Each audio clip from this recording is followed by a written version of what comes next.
नमस्कार, प्रखर राजपूत को देख रहे हैं आप। आज तारीख है 14 मई साल 2026 और इजराइल, फिलिस्तीन, लेबनान, पाकिस्तान, भारत समेत पूरी दुनिया की खबरों के साथ एक बार फिर से आपके सामने हाजिर हुआ हूं। दोस्तों, इस वीडियो में हम आपको बताएंगे कि ईरान ने एक ऐसी धमकी दी है जिस धमकी के बाद अमेरिका, इजराइल समेत पूरी दुनिया अब सख्ते में आ चुकी है। चूंकि ये धमकी जो है सीधा परमाणु हथियार से जुड़ी हुई है। और कौन सी धमकी दी है इसके बारे में दोस्तों अभी मैं आपको बहुत डिटेल बताऊंगा। और साथ ही इस वीडियो में मैं आपको यह भी बताऊंगा कि अब अमेरिका ने साफ तौर पर यह कह दिया है कि हमको पाकिस्तान के ऊपर भरोसा नहीं है। आपको याद होगा कि वही पाकिस्तान था जिसने बातचीत करवाने की कोशिश की थी, जो मीडिएटर बना था, जिसने इस्लामाबाद के अंदर मीटिंग भी करवाई थी। आज उसी को लेके अमेरिका का बयान आया है। अब ये बयान क्यों आया है, क्या पूरी कहानी, इसके बारे में भी मैं अभी आपको बहुत डिटेल बताऊंगा। और साथ इस वीडियो में आपको ये भी बताऊंगा कि IRGC की कमर तोड़ने के लिए बाकायदा 143 करोड़ का इनाम अमेरिका ने रखा है। जी हाँ, 143 करोड़ का इनाम रखा है। अब ये इनाम क्यों रखा है, इसके पीछे की क्या पूरी कहानी, ये भी इस वीडियो में मैं आपको बहुत डिटेल बताऊंगा। और साथ ही भारत और अफगानिस्तान के बीच एक ऐतिहासिक समझौता हुआ है। जी हाँ, अब ये समझौता पाकिस्तान के लिए कितना नुकसानदेह है, कितना अमेरिका के लिए नुकसानदेह है, ये भी मैं आपको बताऊंगा। यानी यकीन मानिए दोस्तों, एक ही वीडियो में पूरी दुनिया की वो तमाम बड़ी खबरें, जो खबरें आपके लिए जानना बिल्कुल जरूरी है, जिन खबरों की वजह से आपको अलग अलग चैनलों पे भटकना पड़ता है, वो तमाम खबरें हम आपको एक ही वीडियो में बताते हैं। इस वजह से अगर आप हमारे इस नए चैनल पे पहली बार विजिट कर रहे हैं, चूंकि मैंने अभी कल ही ये चैनल बनाया है और आप लोगों से मैंने कहा भी था कि पुराने चैनल पे कुछ दिक्कत है, इस वजह से इस चैनल पे भर भर के आप लोग सब्सक्राइब कर लें, अपना प्यार दें जैसे पहले देते थे। तो अगर आप पहली बार विजिट कर रहे हैं तो सब्सक्राइब जरूर कर लीजिएगा। और अगर आप मुझे देखते हैं तब तो सब्सक्राइब जरूर कर लीजिएगा, ताकि जब भी मैं वीडियो डालूं सबसे पहले वो वीडियो आप तक पहुंचे। तो आप लाइक, सब्सक्राइब और कमेंट करते रहें। तब तक एक करके मैं आपको खबरें बताता हूं। और सबसे पहली, सबसे बड़ी, सबसे अहम खबर यह है कि IRGC से जंग लड़ते लड़ते अमेरिका ने एक चीज़ नोटिस की कि हमारा इस पूरे जंग में, यानी जो 39 दिन तक ये पूरी जंग चली है, उसमें $29 बिलियन के करीब की रकम स्वाहा हो गई। अब जाहिर सी बात यह है कि अमेरिका और ईरान दोनों लड़ रहे थे। अमेरिका केवल ईरान पे हमला कर रहा था, लेकिन ईरान अमेरिका के बेसिस को भी टारगेट कर रहा था, इजराइल को भी ठोक रहा था, इधर सऊदी को भी ठोक रहा था, दुबई को भी ठोक रहा था, बहरीन को भी ठोक रहा था। तो ऐसे हाल में अमेरिका अगर 39 बिलियन खर्च कर रहा तो ईरान भी तो कुछ ना कुछ खर्च कर रहा होगा। अब अमेरिका के पास तो इतना पैसा है, लेकिन ईरान के ऊपर इतने सेंक्शंस लगे हैं, इतनी पाबंदियां लगी हैं, तो आखिर ईरान के पास इतना पैसा आया कहां से। अब इसी वजह से दोस्तों अमेरिका की सरकार काफ़ी परेशान है। और परेशान होने के बाद उन्होंने काफ़ी जांच पड़ताल की, अपने CIA के लोगों को लगाया कि भैया पता करो कि ईरान के पास हथियार बनाने के लिए पैसे आ कहां से रहे। ईरान के पास ऐसी कौन सी ताकत है जिस वजह से ईरान झुकने को तैयार नहीं है। अब ये तमाम चीज़ जब ईरान के बारे में CIA ने पता किया, और बदकिस्मती से CIA को कुछ हाथ लगा नहीं, तो ऐसे हाल में CIA ने और अब अमेरिका की सरकार ने साफ तौर पे ऐलान किया है कि जो भी शख्स IRGC के बिजनेस के बारे में हमको बताएगा, IRGC कहां से पैसा पाता है वो चीज़ हमको बताएगा, उसको हम $1.5 करोड़, यानी अगर भारतीय रुपयों में कन्वर्ट करें तो 143 करोड़ रुपए के करीब का इनाम दिया जाएगा। यानी 143 करोड़ रुपए का इनाम दिया जाएगा जो शख्स जानकारी देगा कि IRGC कहां से पैसा कमाता है और IRGC के पास इतने पैसे आ कहां से रहे। इधर IRGC के ऊपर नकेल कसने के लिए या फिर IRGC को कंट्रोल करने के लिए अमेरिका ने यह चाल चली, लेकिन इसी के जस्ट बाद IRGC ने एक ऐसा बयान दिया है जिसके बाद पूरी दुनिया सदमे में आ गई है। दरअसल इसके लिए मैं आपको थोड़ी सी कहानी बताऊंगा, तभी आप इस चीज़ को समझ पाएंगे। जब ईरान न्यूक्लियर के फील्ड में रिसर्च कर रहा था तो ईरान के कॉन्स्टिट्यूशन में यह बात साफ तौर पे लिखी थी कि हम कभी भी न्यूक्लियर वेपन नहीं बनाएंगे, लेकिन सबको पता है कि बिजली के लिए न्यूक्लियर का होना कितना ज़रूरी है। और न्यूक्लियर एक तरह से ऐसी एनर्जी होती है जो ख़त्म नहीं होती, क्योंकि इसमें चेन रिएक्शन होते हैं, बनता है फिर टूटता है, बनता है फिर टूटता है, तो न्यूक्लियर रिएक्शन आराम से चलता रहता है 10, 20, 50 साल तक, कोई दिक्कत नहीं होती।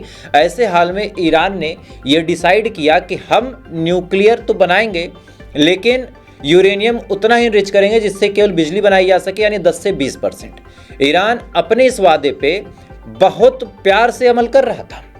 जो इतिहास के जानकार हैं उनको ये बात पता होगी कि ईरान बहुत प्यार से इन चीज़ों पे अमल कर रहा था, लेकिन इजराइल उस समय भी उंगली कर रहा था। और इजराइल ने बार बार कहा कि ईरान के पास एक कतरा भी यूरेनियम का नहीं होना चाहिए। अब अमेरिका को इजराइल भड़काता है, और इसी के जस्ट बाद दोस्तों क्या होता है कि अमेरिका और इजराइल मिल के अलग अलग पैटर्न पे ईरान के ऊपर हमला करते हैं। कभी ड्रोन हमला करते हैं, कभी एयर स्ट्राइक करते हैं, कभी कुछ और करते हैं। अब ये तमाम चीज़ जब ये लोग करने लगते हैं तब ईरान ने धमकी दी और कहा कि हमारे ऊपर हमला हुआ है, इस वजह से हम अपने यूरेनियम को इनरिच करके 60% लेके जाएंगे। जी हाँ, ये बात मैं आपको साल 2018 की बता रहा हूं, जब ईरान ने कहा था कि आप एक तरफ तो हमसे बातचीत कर रहे हैं, दूसरी तरफ आप हमारे जनरल कासिम सुलेमानी को मारने का प्लान कर रहे हैं, आप हमारे ऊपर हमला कर रहे हैं, हमारे प्रॉक्सीज को टारगेट कर रहे हैं। तो ऐसे हाल में हम आपसे बदला लेंगे और बदला लेने के लिए हम अपने यूरेनियम को 60% इनरिच कर लेंगे। इसी के जस्ट बाद केवल 6 महीने के अंदर ईरान अपने यूरेनियम को 60% इनरिच कर लेता है और यहीं से इजराइल और अमेरिका के अंदर खलबली मची। अब खलबली मची, इसके बावजूद भी ईरान ने प्रॉमिस किया और कहा कि हम केवल 60% पे रुके हैं, आप हमें परेशान ना करो, अब हमसे बैक टू बैक बातचीत करो, हमारे ऊपर जो सेंक्शंस लगे हैं वो आप हमारे ऊपर से हटा दो, हमें शांति से व्यापार करने दो, हम न्यूक्लियर नहीं बनाएंगे। लेकिन इसके बावजूद फिर क्या हुआ, 2025 में हमला हुआ, 2026 में हमला हुआ, बीच बीच में छोटे मोटे एयर स्ट्राइक और ये इजराइल करता रहता है। तो ऐसे हाल में अब फाइनली IRGC का बयान निकल के सामने आया और IRGC ने कहा है कि अगर अब हमारे ऊपर एक भी कतरा बारूद का गिरा या फिर हमारे हिसाब से अब बातचीत नहीं चली तो हम 90% इनरिच कर लेंगे। और 90% का मतलब दोस्तों ये है कि अब ईरान न्यूक्लियर वेपन बना सकता है, क्योंकि 90% होने के बाद इनरिच यूरेनियम जो है उससे न्यूक्लियर बनाना बच्चों का खेल हो जाता है। यानी इस बार साफ तौर पे ईरान ने चेतावनी दी है कि अगर एक बार भी हमारे ऊपर हमला हुआ तो हम 60 से 90 ला देंगे। अब आप सोचिए कि 0 से 10 से 20 से 60 लाने में 6 महीने लगा, तो 60 से 90 लाने में कितना वक्त लगेगा। और यही वजह है दोस्तों कि अब अमेरिका भी परेशान है, इजराइल भी परेशान है, और इधर जो लोग नेगोशिएशन करा रहे थे उनकी सच्चाई आप जानेंगे तब आपको पता चल जाएगा कि अमेरिका आज एकदम अलग थलग पड़ा है। आपको याद होगा कि मेडिएशन करवाने के लिए, बंटवारा करवाने के लिए, बातचीत करने के लिए पाकिस्तान बहुत कूद रहा था। पाकिस्तान ने बैक टू बैक ईरान से बातचीत की, बैक टू बैक सऊदी अरब से बातचीत की, दुबई से बातचीत की, सऊदी अरब से पैसे भी ले लिए, इधर अमेरिका को खुश करने में लगा। लेकिन इधर एक तस्वीर निकल के सामने आई जिसके बाद अमेरिका की आंखें फटी की फटी रह गई।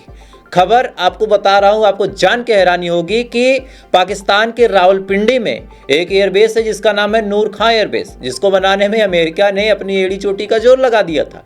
इसी नूर खां एयरबेस पे सैटेलाइट के जरिए जब चेक किया गया तो पता चला कि इस नूर खां एयरबेस पे अब कई ऐसे प्लेन दिखाए जा रहे हैं जो कि पाकिस्तान के नहीं हैं, चूंकि इनका जो मॉडल नंबर है वो पाकिस्तान से बिलोंग नहीं करता। जैसे C-130 पाकिस्तान के पास नहीं है।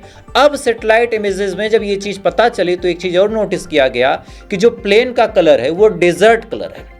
डेजर्ट का मतलब रेगिस्तान का कलर, यानी बालू के कलर का, जो कि मिट्टी के ऊपर अगर रखा जाए तो आप जल्दी आसानी से नहीं देख सकते। अब एक तरह से आमतौर पे हमने जितने भी प्लेन देखे सबका कलर व्हाइट होता है, अब ये डिजर्ट कलर में है तो थोड़ा सा यहाँ से डाउट हुआ। इसके बाद मॉडल नंबर के बाद जब चेक किया गया तो पता चला कि ये सारे जो प्लेन रखे गए हैं ये ईरान के हैं। यानी ईरान के जो प्लेन है, जो फाइटर प्लेन है, जो बोइंग प्लेन है, ये तमाम पाकिस्तान के अंदर खड़े, पाकिस्तान ने इनको छुपा के रखा है। अब ये चीज़ जब दुनिया के सामने निकल के आई तब बाकायदा अमेरिका के जो सीनेट है लिंडसे ग्राहम ने साफ तौर पे कहा कि हमें पाकिस्तान के ऊपर भरोसा ही नहीं है, पाकिस्तान तुम्हारे पीठ में छुरा घोंप सकता है। अब ये बात बाकायदा अमेरिका का सीनेट बोल रहा है। अब इधर से पाकिस्तान ने मदद नहीं की, इधर कोई दबाव बना नहीं रहा। तो ऐसे हाल में क्या हुआ कि भाई साहब जो दुग्गल साहब हैं गुलाबी वाले, ये पहुंच जाते हैं चाइना। इन्हें लगा था कि मैं अमेरिका का राष्ट्रपति हूं, मैं जब चाइना पहुंचूंगा तो पूरी दुनिया मेरे सामने झुक जाएगी, चाइना का राष्ट्रपति शी जिनपिंग दौड़ा हुआ आएगा, मेरा भव्य स्वागत होगा। लेकिन जान के आपको हैरानी होगी कि जब भाई साहब पहुंचते हैं तो ग्रीन कारपेट वगैरह तो बिछाया गया, लेकिन शी जिनपिंग नहीं आते हैं, उपराष्ट्रपति आते हैं जिनका नाम हेनजेंग है। उपराष्ट्रपति जो चाइना के हेनजिंग वो इनके स्वागत में आते हैं। और अभी तक, जब तक मैं ये वीडियो बना रहा हूं तब तक राष्ट्रपति से डोनाल्ड ट्रंप की मुलाकात अभी तक नहीं हो पाई है। ऐसे हाल में अमेरिका यहां भी घुटनों पे आके बेइज्जत हो गया। और सुनिए, चाइना से एक वीडियो सोशल मीडिया पे बहुत तेजी के साथ वायरल हो रहा कि चाइना का एक सैनिक बाकायदा एयरपोर्ट पे खड़ा था, इनका जहाज उतरता है, उसने ध्यान तक नहीं दिया और उसके बगल से इनका जहाज निकलता है, लेकिन वो इतना डिसिप्लिन्ड सैनिक था कि उसने पलके तक नहीं झपकाई। मैं चाहूंगा कि वो वीडियो आप भी देखें।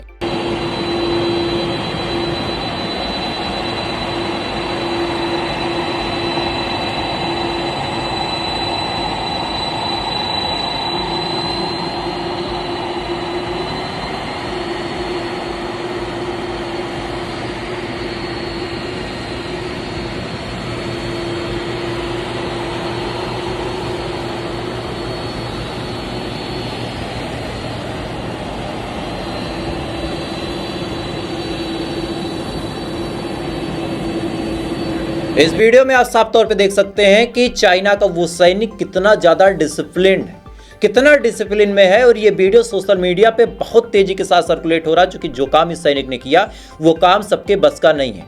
अब सुनिए, इधर ईरान और अमेरिका बातचीत के रास्ते को तलाश रहे हैं। बैक टू बैक चैनलों से बातचीत भी हो रही। भाई दोनों चाहते हैं कि जंग रुक जाए, जंग में किसका फायदा होता है। लेकिन इधर इजराइल लेबनान को दहलाने में लगा है। खबर आपकी स्क्रीन पे आप देख सकते हैं कि लेबनान के 6 शहरों को, 6 गांव को नहीं, 6 शहरों को खाली करने का आदेश इजराइल ने दिया है और कहा है कि इससे पहले कि हम बम बरसाएं, आप इन 6 शहरों को खाली कर दो। यानी एक तरह से लेबनान के 6 शहर इजराइल खंडहर कर देगा कुछ घंटों के अंदर। और इसके अलावा दोस्तों, जब से सीज फायर हुआ है तब से लेके अगर अभी तक का आंकड़ा बताऊं तो कम से कम 350 से ज़्यादा जो रिकॉर्ड आया है उसके हिसाब से 380। लेकिन हमको भी पता है कि रिकॉर्ड और एक्चुअल फिगर में बहुत अंतर होता है। अगर 380 है तो आप 500 मान के चलिए। फिर भी अगर रिकॉर्ड की बात कर ले तो 380 से ज़्यादा लोग लेबनान के अंदर इजराइल के हमलों में मारे जा चुके हैं। 380 से ज़्यादा लोग लेबनान के अंदर मारे जा चुके हैं। और इसके अलावा दोस्तों, लगातार इजराइल बैक टू बैक हमले कर रहा, बैक टू बैक टारगेट कर रहा। अभी आपकी स्क्रीन पे खबर निकल के सामने आ रही है, आप देख सकते हैं कि इजराइल ने आज लेबनान के अंदर ड्रोन से हमला किया और इस ड्रोन से हमले में 12 लोग मारे गए। और इन 12 लोगों में 2 मासूम बच्चे थे। मतलब कोई परिवार था, वो जा रहा था। अब कई सारे लोग ये सवाल पूछते हैं कि यार हर हमले में बच्चे कैसे मारे जाते हैं। तो यार कोई परिवार होगा तो हर परिवार में कोई छोटा बच्चा होता है। आप 5 परिवार उठा के देख लें तो किसी न किसी एक परिवार में एक छोटा बच्चा होगा। आमतौर पे जब हमला होता है तो बड़े भाग लेते हैं, बड़ों को समझ में आ जाता है कि भाई ड्रोन आ रहा, भागना है। लेकिन जो छोटा बच्चा वो तो देखता रहेगा कि भाई चिड़िया है कि क्या है। तो ऐसे हाल में वो हमले का शिकार होता है, वो मारा जाता है। तो 12 लोगों में से 2 मासूम बच्चे मारे गए हैं। और इसके अलावा भी लेबनान पे बैक टू बैक इजराइल हमले कर रहा है और इन हमलों की वजह से लेबनान बुरी तरह दहल रहा है। लेकिन हिजबुल्लाह ने भी कमर कसी है, हिजबुल्लाह भी बैक फायर कर रहा है। लेकिन उतनी इंटेंसिटी से हिजबुल्लाह भी बैक फायर नहीं कर पा रहा है जितनी इंटेंसिटी से करने की उम्मीद हिजबुल्लाह से की जा रही थी। खैर, इधर अब आपको स्टेट ऑफ हार्मोज की खबर बताता हूँ। स्टेट ऑफ हार्मोज में इस समय अमेरिका की सिट्टी पिट्टी गुम हो गई है। हालांकि अमेरिका ने आज एक जानकारी दी और इस जानकारी के हिसाब से अमेरिका की जो ब्लॉकेट टीम लगी है उसने 67 जहाज़ों को वापस लौटा दिया है। 4 के करीब ऐसे जहाज़ थे जिन जहाज़ों को टारगेट करके डिस्ट्रॉय कर दिया गया, यानी इनको डुबो दिया गया, इन पे हमले करके इनको ख़त्म कर दिया गया है। और अमेरिका ने अपना बड़ा दिल दिखाते हुए, जो ये खुद क्लेम कर रहे हैं कि हमने अपना बड़ा दिल दिखाया है, और इस बड़े दिल में भाई साहब ने क्या किया है कि 15 ऐसे जहाज़ थे जिस पे मेडिकल सप्लाई लदी हुई थी, यानी कहीं दवा जा रही थी, कहीं कोई और चीज़ जा रही थी। तो इन तमाम चीज़ों को जाने दिया। यानी यहाँ पे अमेरिका अपने आप को थोड़ा सा मसीहा दिखा रहा। लेकिन न्यूयॉर्क टाइम की एक रिपोर्ट आई है जिस रिपोर्ट ने भाई साहब अमेरिका के नाक की बाल को तोड़ के घुसेड़ दिया ताकि ये छींके अच्छे से। क्या खबर है सुनिए। न्यूयॉर्क टाइम की रिपोर्ट है कि स्टेट ऑफ हार्मोज के पास अमेरिका के खिलाफ, यानी अमेरिका को टारगेट करने के लिए बाकायदा 33 लॉन्चिंग साइट थी ईरान की। यानी 33 जगहों से ईरान मिसाइलें लॉन्च कर रहा था और इतने हमले किए, 13,000 हमले अमेरिका ने किए ईरान के ऊपर, 13,000। लेकिन आपको जान के हैरानी होगी कि 13,000 हमलों में 33 में से केवल 3 साइट डैमेज हुई, बाकी 30 अभी तक ऑपरेटिंग कंडीशन में है। अब सुनिए, इसके अलावा जो मिसाइल कैपेबिलिटी थी, न्यूयॉर्क टाइम की ये रिपोर्ट है। हालांकि ईरान का कहना है कि भैया हम तो 110% तैयार हैं, लेकिन न्यूयॉर्क टाइम की ये रिपोर्ट है कि अभी भी बाकायदा 90% ईरान की मिसाइलों का जखीरा भरा हुआ है और डे बाय डे अपना जखीरा ईरान भर रहा है। ऐसे हाल में आप सोच के देखिए कि अमेरिका के ऊपर क्या बीत रही होगी कि हमने 13,000 हमले कर लिए, हमने एड़ी चोटी का जोर लगा लिया, हम आए दिन धमकी देते हैं, हम ये करते हैं वो करते हैं, लेकिन हमें कुछ मिल नहीं रहा। आज आपको एक प्रेस कॉन्फ्रेंस की सच्चाई बताता हूं। डोनाल्ड ट्रंप से पत्रकार ने सवाल पूछा, आपने कहा था कि अमेरिका के अंदर महंगाई कम हो जाएगी और 3 साल आपके बीतने को हैं, आप महंगाई कम नहीं कर पा रहे हैं। अब इसके जवाब में क्या दिया जवाब भाई साहब ने, सुनिए जरा। इन्होंने कहा कि आप महंगाई जैसे मुद्दों पे बातचीत करना चाहते हैं, आप क्या चाहते हैं कि ईरान के पास न्यूक्लियर हो जाए। मतलब क्रोनोलॉजी अगर आप ध्यान से समझें तो सेम क्रोनोलॉजी वही है कि हम लोगों को कहाँ अटकाया जाता है, पाकिस्तान, मंदिर, मस्जिद, धार्मिक चीज़ें, इसके अलावा इतिहास की धरोहरों पे। फ्यूचर का क्या प्लान है उसके बारे में कोई बातचीत नहीं, उसके बारे में कोई बातचीत नहीं। अब सेम पैटर्न, चूंकि दोस्ती तो है भाई साहब, तो सेम पैटर्न अब डोनाल्ड ट्रंप ने फॉलो कर लिया। डोनाल्ड ट्रंप ने क्या किया, अपने आप को ईरान की जंग में बिजी कर लिया तो अब अमेरिका की आवाम ना तो डेवलपमेंट के बारे में बात कर सकती है, ना ही महंगाई के बारे में बात कर सकती है, ना ही रोजगार के बारे में बात कर सकती है, ना मेडिकल फैसिलिटीज के बारे में बात कर सकती है। चूंकि आप क्या चाहते हैं कि ईरान के पास न्यूक्लियर हो जाए, अब इधर ईरान में लात खा रहे हैं। तब भाई साहब ने क्या किया, स्क्रीन पे आप मैप देखिए, डोनाल्ड ट्रंप ने इसको शेयर किया है। इस मैप में भाई साहब ने क्लेम किया है कि वेनेजुएला आज से इनका 51वां स्टेट है, यानी 51th स्टेट। अब तक अमेरिका के पास 49 से 50 स्टेट थे। कनाडा को भी क्लेम किया था भाई साहब ने, अब वेनेजुएला को भी कर दिया। यानी खुलेआम एक देश पे कब्जा करने की बात डोनाल्ड ट्रंप कर रहा, लेकिन कोई ऐसा संगठन दोस्तों नहीं है जिस संगठन ने ये कहा हो कि अमेरिका का ये कहना बिल्कुल गलत है और ऐसा नहीं होना चाहिए। यही पूरी दुनिया की सच्चाई है कि ताकत को दुनिया सलाम करती है। खैर इसी बीच दोस्तों, भारत और अफगानिस्तान के बीच एक ऐतिहासिक समझौता हुआ है और इस समझौते के तहत लगभग $46 मिलियन के करीब का इन्वेस्टमेंट भारत अफगानिस्तान में करेगा। और जो चौकियां हैं अफगानिस्तान की, जी हाँ, काबुल के आसपास जो चौकियां अफगानिस्तान ने बनाई है, वहाँ पे हाई फ्रिक्वेंसी की मशीनें लगाएगा, साथ ही वहाँ पे लेबोरेटरी खोलेगा भारत, साथ ही ऐसी प्रयोगशालाएं बनाएगा जिससे अफगानिस्तान का जो डिफेंस सेक्टर है काफ़ी मजबूत हो। अब जाहिर सी बात है, ये खबर जब पाकिस्तानी सुनेंगे तो उनके लिए थोड़ी सी टेंशन की बात होगी। और एक बात आपको और बताना चाहता हूँ कि हमारी सरकार ने कुछ गलत किया है तो बहुत दिल से मैं क्रिटिसाइज़ करता हूँ, लेकिन अगर कोई अच्छा काम कर रहा है और वहाँ भी मैं मुँह पे उंगली रख लूँ तो फिर इधर का गोदी मीडिया ना हो कि मैं इधर का गोदी मीडिया हो गया। तो सरकार अच्छा काम करे तो बताना चाहिए, गलत काम करे तो और अच्छे से बताना चाहिए। इससे आपका जो ज़मीर है वो जिंदा रहता है। बाकी कोई किसी का दुश्मन यहाँ नहीं है जन्मजात। खैर, तो फिलहाल दोस्तों अभी के लिए बस इतना ही। बाकी आपकी क्या राय है वो बहुत इंपॉर्टेंट है, तो कमेंट कीजिएगा। और साथ ही एक बार फिर से कहूँगा कि चैनल पर नए हैं तो सब्सक्राइब जरूर कीजिएगा। बाकी थोड़ी देर बाद आपसे मुलाकात होगी ऐसे ही किसी खबर के साथ। तब तक आप अच्छे रहें, खुश रहें, अपना ख्याल रखें, अपने देश का ख्याल रखें। जय हिंद, ऊपर वाला आपकी हिफाजत करें।